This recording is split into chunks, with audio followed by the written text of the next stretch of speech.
Rais wa Marekani. Donald Trump amelaani mashambulizi ya Urusi yaliyotokea Ukraine. Ujumbe wake kwenye akaunti ya mtandao wa kijamii wa Truth Social, ameandika furahishwa na mashambulizi ya Urusi huko Kiev. Hakuna haja ya kufanya hivyo, na ni wakati mbaya sana. Vladimir. Acha.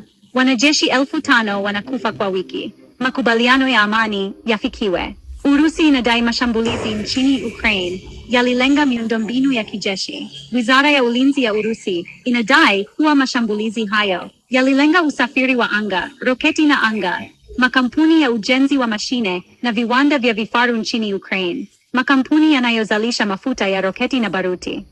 Maeneo lengwa ya shambulizi hilo yamefikiwa. Yote yameshambuliwa, Wizara ya Ulinzi ilisema katika taarifa.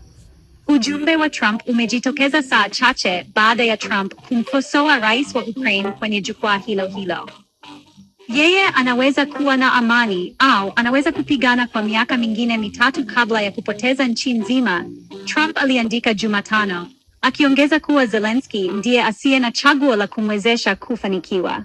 Ujumbe wa Trump kwa Putin: ni nadra sana kulaani mashambulizi ya kila siku ya Urusi dhidi ya Ukraine, na ishara ya kufadhaika kwake.